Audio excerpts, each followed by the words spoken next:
Most people drift through life not knowing who they are, why they repeat certain patterns, or why their relationships, careers, or inner world feel misaligned. The true self is hidden, buried beneath personas, traumas, and expectations. But within your psyche lie 7 timeless archetypes, each holding a mirror to your essence. The innocent is the most primal and pure archetype that resides in the human psyche. It is the untouched part of us, the childlike core that enters the world with eyes wide open, untainted by betrayal, pain, or disillusionment. This archetype longs for paradise, for a world in which everything is safe, ordered, and good. At its essence, the innocent believes that life should be fair, that goodness will always triumph, and that love is freely given without cost. It seeks to be protected, to be held, and to remain in a state of simplicity and peace. The modern world rarely allows the innocent to survive for long. Reality presents contradictions, suffering, and injustice that slowly fracture the idealism this archetype clings to. The moment a child realizes that promises are sometimes broken, that people lie, danger exists without warning, that is the moment the innocent first feels threatened. Yet, instead of vanishing, this archetype often retreats inward, creating a psychological sanctuary untouched by the external world. Many adults carry this untouched space into maturity, masking it with cynicism or practicality, but it continues to influence their relationships, expectations, and dreams. The innocent does not merely want comfort, it seeks moral certainty. It wants to believe there is a right and wrong that is clear, absolute, and eternal. In this way, the innocent is deeply tied to trust. It gives trust freely, often without testing it. This makes it vulnerable to exploitation, but also capable of profound faith and hope. The innocent is the part of us that still believes something good is waiting on the other side of every hardship, and that redemption is not just possible, but inevitable. However, when unexamined, the innocent archetype can become a mask for denial. Those who refuse to confront the complexity of life may stay stuck in a fantasy of purity, pretending the darkness does not exist. This can manifest as toxic positivity, spiritual bypassing, or an inability to set boundaries. It resists shadow integration, clinging to the light even when it burns. The innocent may appear naive to the outside world, but internally, it often holds a quiet strength, the refusal to be corrupted. In its evolved form, the innocent does not ignore suffering. It simply refuses to be defined by it. The orphan is born the moment the illusion of safety is shattered. It is the archetype that awakens when the innocent is betrayed, abandoned, or disillusioned. In the psyche, this transformation often takes place early, through loss, rejection, or the quiet realization that no one is coming to save you. The orphan carries a deep wound, the memory of once being held and then left behind. This archetype knows, more than any other, that the world is not fair. It sees through the veil of false promises, empty institutions, and superficial attachments. While the innocent believes in an ordered universe, the orphan learns to survive in a fractured one. Unlike the innocent, the orphan does not seek protection from others. It begins to rely on itself. There is a quiet strength in this self-reliance, a hardened wisdom born from betrayal. But with it comes a deep ache, the longing for connection, for someone who will not leave. This tension between independence and yearning creates a powerful inner conflict. Many who live under the weight of the orphan archetype appear strong on the surface, self-sufficient, stoic, capable. Beneath that surface often lies a profound fear of being unseen or unloved. The orphan is also the most realistic archetype. It does not sugarcoat life. It recognizes the imperfections in people and systems, and it knows that pain is not always avoidable. This realism, however, can easily devolve into cynicism.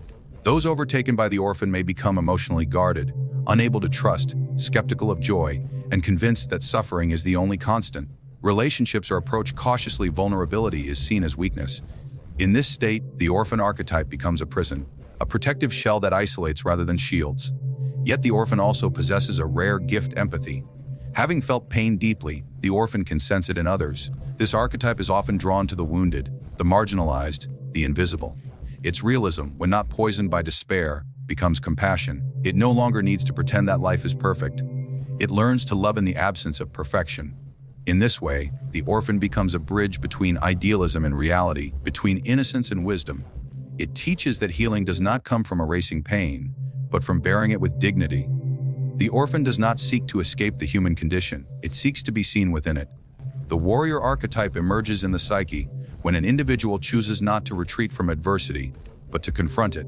It is the force that propels us into action when we are challenged, threatened, or called to protect something of value. The warrior does not exist in passivity. It thrives in motion, in decision, in risk. It is driven by a deep inner will to assert, to conquer, and to overcome. At its core, the warrior embodies strength, discipline, and focused intent. It draws a clear line between what must be defended and what must be destroyed, between weakness and power, chaos and order. Unlike the innocent or the orphan, the warrior does not seek refuge. It seeks victory. This archetype thrives on challenge. It is activated when the psyche senses a worthy battle, whether external or internal. In the realm of the inner world, the warrior fights against fear, self-doubt, addiction, entropy. It is what pushes us to stand up after failure, to protect our values, and to pursue goals with unrelenting determination. It provides the courage to speak truth in hostile environments, to act when others hesitate, and to defend the vulnerable even at personal cost. The warrior carries a double edge. Its greatest danger is its identification with control. When overdeveloped or unchecked, the warrior becomes rigid, aggressive, and consumed by the need to dominate. What begins as noble courage can mutate into blind pride. The psyche, in such a state, turns every moment into a battle, even where no enemy exists. The warrior, intoxicated by the rush of power, can lose its sense of what it was fighting for in the first place. It begins to conflate force with purpose and action with meaning. In many, the warrior archetype hides behind ambition. It appears in the relentless pursuit of success, status, but beneath the surface it often masks a deeper fear of vulnerability, of insignificance, of being perceived as weak. This is why many warriors refuse rest, avoid softness, and deny emotion. They believe surrender is death. Yet paradoxically, true strength arises only when the warrior can integrate softness with resolve. The most conscious warrior fights not for ego, but for something larger: justice, truth, love, or inner peace. When channeled wisely, the warrior becomes the protector of the soul's most sacred values, not its tyrant.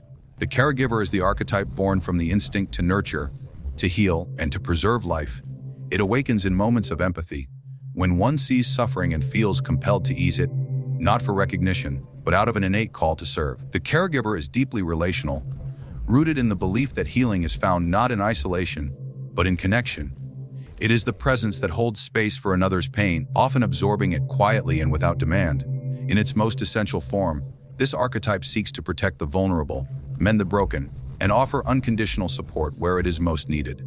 From the earliest stages of life, the caregiver takes form through the maternal or paternal instinct, transcends biology.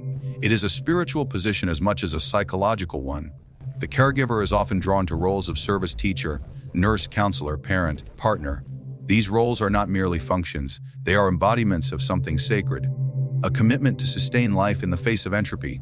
Those influenced by the caregiver archetype often experience a deep fulfillment in giving, in being the source of comfort and reliability for others. Yet the caregiver carries a hidden burden. The very impulse to serve can become a form of self-erasure. When the caregiver forgets to include themselves in the circle of compassion, they begin to deteriorate in silence. This archetype, when unbalanced, gives and gives until there is nothing left. It is susceptible to burnout, resentment, and quiet suffering. The wound of the caregiver is often invisible, hidden beneath a calm exterior, behind a smile that conceals exhaustion or emotional depletion. Many who live through this archetype struggle to ask for help, to receive care, or to express their own needs without guilt. There is also a deeper psychological dynamic at play. Some caregivers give not purely out of love, but out of a subconscious need to be needed. They derive identity and worth from their service to others. In such cases, caregiving becomes a subtle form of control, a way to earn love or avoid abandonment. The risk lies in turning selflessness into martyrdom. The line between compassion and codependency blurs. This distortion does not invalidate the archetype, it reveals the complexity of its motives. True caregiving arises not from the fear of being alone or unloved, but from an overflow of presence. The mature caregiver knows that to offer oneself wholly, one must first be whole within. The seeker is the archetype that arises from the soul's refusal to settle. It is not content with comfort, nor does it rest in what is known. Instead, it is driven by an insatiable longing, a hunger for something just beyond reach.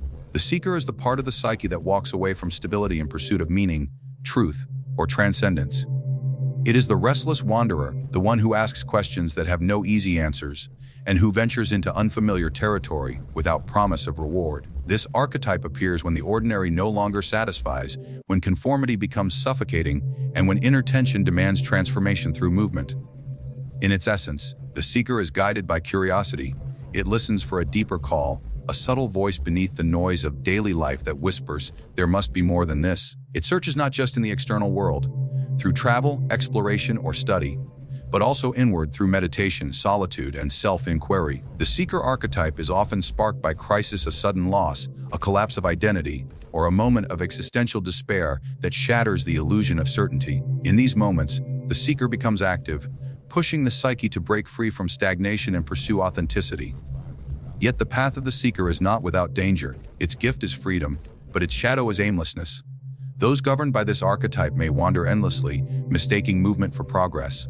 They may leave behind relationships, responsibilities, or communities in the hope that fulfillment lies elsewhere, somewhere far away, always in the next destination, job, or idea.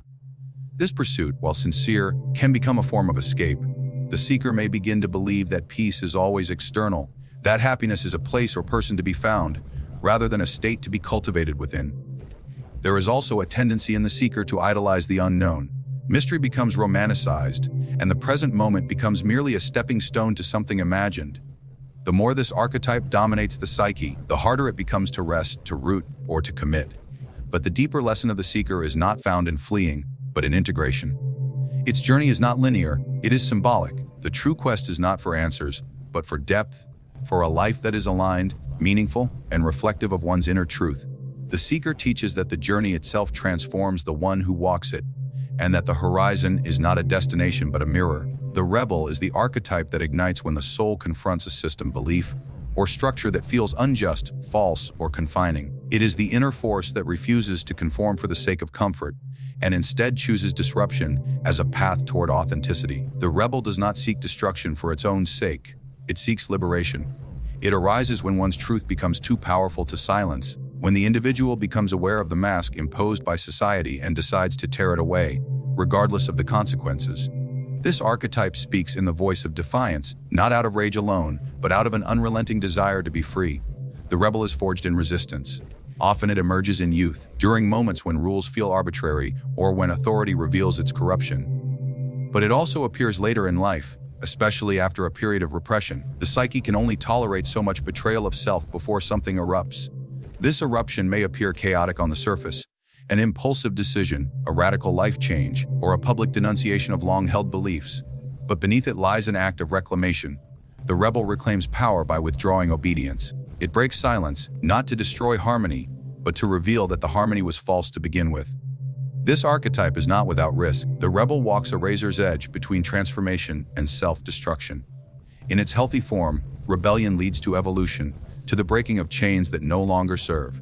But when consumed by anger, the rebel can become reactive, tearing down everything indiscriminately, even the parts of life that offer support or connection. There is a danger in rebelling for identity's sake alone, in needing opposition to feel real. In this shadow form, the rebel becomes addicted to conflict, incapable of peace unless there is something to push against. It can become cynical, alienated, and unable to trust anything that is not born from fire. Yet at its heart, the rebel is sacred. It is the guardian of integrity in a world that rewards conformity. It is the archetype that challenges inherited narratives, questions the inherited self, and dares to ask, who would I be if I were truly free? This question haunts the rebel's journey. The rebel is not only concerned with tearing down, it also carries within it the vision of something better, something truer, something just. In many ways, the rebel is the soul's immune response to oppression. It disrupts not to destroy, but to awaken. It holds the line between obedience and betrayal of self, and demands that we do the same. The sage is the archetype of inner clarity, intellectual depth, and spiritual detachment. It is the quiet presence within that seeks understanding above all else, not to control the world, but to illuminate it. The sage is not driven by desire, power, or even emotion in its purest form. It is driven by the pursuit of truth. It stands apart from the drama of life, not out of coldness, but from the recognition that clarity is only found in stillness. This archetype emerges most clearly when one begins to question the deeper patterns of existence. Not just what happens, but why it happens and what it reveals about the nature of reality. The sage archetype may arise gradually, after one has passed through cycles of struggle, ambition, and disillusionment. When the battles have been fought, when the illusions have fallen away, when rebellion has burned its fires, there often remains a silence that asks, what does all of this mean? That is where the sage begins to speak. It does not offer answers quickly. It observes, waits, studies, and contemplates. The sage does not act on impulse. It is deeply reflective, aware that most surface-level truths are only fragments of something more vast and mysterious. This archetype often carries solitude, not as loneliness, as necessity. The sage needs space to think, time to detach, and silence to hear. Its way is not the way of speed or excitement. It walks slowly, gathering insight like one gathers wood for a winter fire. But there is a danger in the sage's detachment. In its pursuit of objectivity, it may begin to retreat too far from human experience. Wisdom can become a wall if it is not tempered by heart. The sage may become overly analytical, emotionally distant, or paralyzed by overthinking. It may fall into nihilism, convinced that all meaning is constructed and thus empty. Still, the sage holds a sacred position in the psyche, sees patterns where others see chaos. It understands that knowledge alone is not power, applied understanding is. The sage does not cling to belief, it holds it loosely, knowing that every truth has layers, and every certainty must eventually be questioned. It is this quiet willingness to doubt, to remain open, that makes the sage both timeless and continually evolving. The sage listens not only to what is spoken, but to the silence behind it, and in that silence, it perceives the pulse of reality itself. In the hidden architecture of the human psyche, these 7 archetypes form the silent foundation of our inner lives. They are not roles we choose, but forces that move through us, shaping our fears, our desires, our decisions, and ultimately our identity. The innocent longs for peace, the orphan survives through loss, the warrior rises to protect, the caregiver serves in love, the seeker quests for truth, the rebel breaks the false, and the sage watches in stillness. These are not just psychological patterns, they are the symbolic language of the soul. Each archetype reveals a layer of who we are. When we repress them, they emerge in shadow. When we recognize them, they offer pathways to wholeness. No one is defined by a single archetype. We contain them all. They take turns speaking, sometimes in harmony, sometimes in conflict. And through this tension, we are shaped. Our growth comes not by clinging to one role, by understanding the purpose and the limits of each. To know yourself is to walk through these 7 rooms of the inner world, not to conquer them, but to listen. Each archetype holds a key to your deeper nature, to the parts of you that have been forgotten, denied, or misunderstood. When you begin to see them, not as labels, as mirrors, you begin to uncover the true self that has always lived beneath the noise. The question is not which archetype you are. The question is, one are you avoiding, and why? For in what you avoid, your hidden self often waits.